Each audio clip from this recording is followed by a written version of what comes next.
30 juin 1960, 30 juin 2013, il y a exactement jour pour jour 53 ans depuis que le Congo-Kinshasa, ancien Congo-Léopoldville, a accédé à sa souveraineté nationale et internationale. Mais quelles sont les avancées réalisées en 53 ans et quels sont les ratés après 53 ans d'indépendance? Pour répondre à toutes ces questions, 6 invités sur ce spécial plateau 30 juin sur Télé 50. Ils sont là. D'abord, à ma droite, Willy Makiashi, député national, il est juriste. Et puis, Roland Lumumba, juriste également, fils du tout premier ministre de la République démocratique du Congo. Il est le président de la fondation Patrice Emery Lumumba. Et puis, Norbert Yamba, acteur important de la société civile, il est également expert en matière de décentralisation. Il s'intéresse beaucoup à la gestion de la cité. Et puis, à ma droite, professeur Toussaint Chilombo, il est professeur du cours d'initiation à la citoyenneté, acteur politique, politologue. Et puis, je reçois également Pierre Mbemba, sociologue, communicologue. Il est avec nous sur ce plateau. Et enfin, Michel Kitoko, politologue et juriste, acteur de la... il est membre de la diaspora congolaise en Europe, précisément en France. Il n'est plus à présenter. Bienvenue à tous. Merci. Et bonne fête d'indépendance. C'est un jour glorieux, un grand jour pour... la République démocratique du Congo. Avant d'entrer dans la matière, nous allons suivre un extrait du discours de Patrice Emery Lumumba, le tout premier ministre de la République démocratique du Congo. C'était le 30 juin 1960. Combattant de l'indépendance, aujourd'hui victorieux, je vous salue au nom du gouvernement congolais. À vous tous, mes amis, qui avez lutté sans relâche à nos côtés, la République du Congo a été proclamée et notre cher pays est maintenant entre les mains de ses propres enfants. Ensemble, mes frères, mes sœurs, nous allons commencer une nouvelle lutte sublime qui va mener notre pays à la paix, à la prospérité et à la grandeur. Nous allons établir ensemble la justice sociale et assurer que chacun reçoive la juste rémunération de son travail.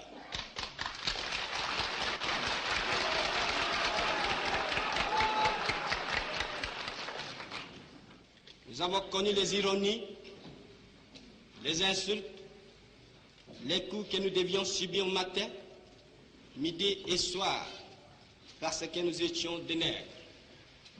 Qui oubliera qu'à un noir, on disait tu, non certes comme à un ami, mais parce que les voeux honorables étaient réservés aux seuls blancs. Nous avons connu que nos terres furent spoliées au nom des textes prétendument légaux qui ne faisaient que reconnaître les droits du plus fort. Nous avons connu que la loi n'était jamais la même, selon qu'il s'agissait d'un blanc ou d'un noir, accommodante pour les uns, cruelle et inhumaine pour les autres. Nous avons connu les souffrances atroces des relégués pour opinion politique ou croyances religieuses. Exilés dans leur propre patrie, leur sort était vraiment pire que la mort elle-même. Nous avons connu qu'il y avait dans les villes des maisons magnifiques pour les blancs et des paillotes croulantes pour les noirs. Que les noirs n'étaient admis dans les cinémas, ni dans les restaurants, ni dans les magasins européens. Que les noirs voyageaient à même la coque de péniche au pied du blanc dans sa cabine de luxe. Qui oubliera enfin les fusillades où périrent tant de nos frères. Les cachons furent brutalement jetés. Ceux qui ne voulaient plus se soumettre au régime d'injustice, d'oppression et d'exploitation.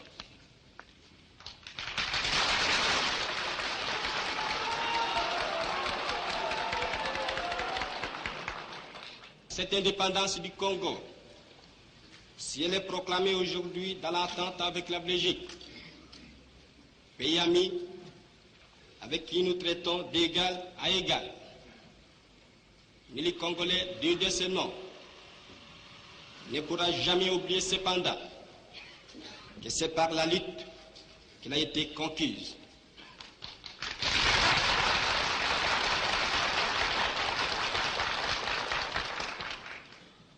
Une élite de tous les jours, une élite ardente et idéaliste, une élite dans laquelle nous n'avons mélangé ni nos forces, ni nos privations, ni nos souffrances, ni notre sang. Cette élite qui fit des larmes, des feux et des sang, nous en sommes fiers jusqu'au plus profond de nous-mêmes, car ce fut une élite noble et juste, une élite indispensable pour mettre fin à l'humiliant esclavage qui nous était imposé par la force. Ce qui fit notre sort à 80 ans du régime colonialiste. Nos blessures sont trop fraîches et trop douloureuses encore pour que nous puissions les chasser de notre mémoire. Quand nous avons connu le travail harassant, exigé en échange de salaires qui ne nous permettaient ni de manger à notre faim, ni de nous vêtir ou nous loger décemment, ni d'élever nos enfants comme des êtres chers. Hommage aux combattants de la liberté nationale. Vive l'indépendance et l'unité africaine.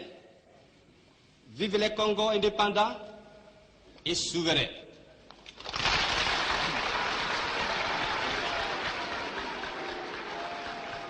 Vous avez suivi à ce discours brillant, ce discours historique de Patrice Emery Lumumba le 30 juin. C'était ici à Kinshasa, un jour historique. Pierre Mbemba, sociologue d'abord. Le discours de Lumumba, on découvre un homme qui n'était pas formé à l'Ovanium à l'époque, mais un homme extraordinaire, un panafricaniste. Un homme qui a surpris l'Occident, et vous avez vu les consultations dans la salle, le président Kasavubu et le roi Léopold II, et plutôt le roi Baudouin, se consultent à plus d'une reprise. Quelle est votre lecture? Bon, ma lecture elle est simple. D'abord, je voudrais souligner que l'intelligence n'est pas un problème d'université. Beaucoup de gens se forment eux-mêmes, en se posant des questions, en se documentant, en s'informant, en lisant. D'ailleurs, lui, ce fut un grand lecteur et il s'est formé par ce qu'on appelait à l'époque formation par correspondance. Mais quand j'entends son discours maintenant, en quelque sorte, je peux dire en un mot ce que nous n'avons rien fait depuis le 30 juin quand il a prononcé ce discours, parce que les éléments fondamentaux qui se trouvent dans son discours, jusqu'à présent, on n'a rien fait.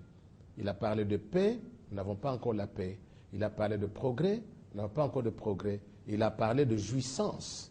Tous les Congolais aujourd'hui se plaignent de ne pas pouvoir manger à suffisance, ne pas pouvoir envoyer leurs enfants étudier dans de bonnes conditions, et j'en passe. Donc quand j'entendais ça, en moi, j'ai senti une certaine révolte qui m'amenait à dire, tiens, jusque-là, on n'a encore rien fait. Ce que voulait le Premier ministre de l'époque, on n'a encore rien fait. Je crois que pour le moment, je m'arrête là. Je ne vais pas faire trop de commentaires, on fera par la suite. Willy Makiachi, vous proclamez lumumbiste. Est-ce que vous avez intériorisé la vision de Lumumba pour le Congo, 53 ans après? Merci. Nous ne nous proclamons pas lumumbistes, mais nous le sommes. Parce que lorsqu'on se proclame, encore faut-il qu'on soit contesté de par les éléments constitutifs de ce dont on se réclame. Si quelqu'un se dit être chrétien, mais il est clair, les Saintes Écritures démontrent qui est chrétien, qui peut être chrétien, Ce n'est pas par les faits, parce que même la Bible, vous avez raison, dit, ce n'est pas celui qui dit Seigneur, Seigneur, qui accédera au royaume des cieux. Autant, pour les lumumistes, pour les nationalistes, ce n'est pas celui qui se le réclame. Vous avez peut-être raison, ce n'est pas celui qui se le réclame, qui se proclame autant qu'il est. Mais Lumumba, le professeur venait de le dire, Lumumba a donné des critères. Il y a tout un critérium pour que vous soyez reconnu. Il a même dit un Congolais digne de ce nom.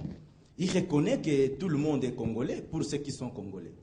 Mais il y a un distinguo à faire entre Congolais et Congolais lorsqu'il dit un Congolais digne de ce nom. Certains sont Congolais, mais ils sont frappés d'indignité de cet aspect de Congolais en tant que nationalistes, en tant que patriotes. Mais nous, votre question est très bien posée. C'est par là qu'on doit savoir qui est lumumiste, qui ne l'est pas, qui est nationaliste, qui ne l'est pas, qui est patriote, qui ne l'est pas. Bon, il faut voir dans notre gestion comment nous gérons. Lumumba, nous avons géré avec lui. C'est à nous d'ailleurs que Lumumba, comme Jésus a dit à Pierre, tu es Pierre et sur cette pierre je bâtirai mon église. Jamais un seul leader... Vous êtes un bon lecteur de la Bible, apparemment un évangéliste. Mais en fait, on a des origines. Parce que je ne suis pas je ne relève pas d'une génération spontanée. Je relève d'une généalogie. Alors, on doit toujours y faire référence. Alors, pour revenir à ce que nous disons, mais il n'y a jamais un leader, depuis que le monde fut créé, qui soit parti de là où il a été comme responsable sans relève. Jamais. Nous reconnaissons Moïse a choisi et Josué pour dire voilà, je n'en peux plus. Voilà, prenez les bâtons. Donc, on peut donner tous les exemples partout depuis que le monde a commencé. Et Lumumba n'est pas parti sans léguer. Rappelez-vous que il y a Antoine Gizenga aujourd'hui qui est dit légataire testamentaire. Je le dis très bien. Je suis un juriste et puis je suis un constitutionnaliste. Donc, j'ai avec moi les droits constitutionnels congolais, des institutions de la République démocratique du Congo depuis leurs origines. Pourquoi on dit qu'il y a un légataire testamentaire? Légué. Pourquoi on dit que personne ne conteste que le gouvernement Lumumba, c'est Antoine Gizenga qui le pérennisa en allant vers Stanleyville. Nous parlons de la vision oui. dans le discours de... Oui, c'est ce que je vais démontrer que ce gouvernement... La vision qu'il avait pour ce pays. Est-ce que cette vision, vous l'avez assimilée? Vous avez eu quand même 5 ans aux affaires avec le PPRD. Est-ce que vous avez eu le temps de matérialiser cette vision?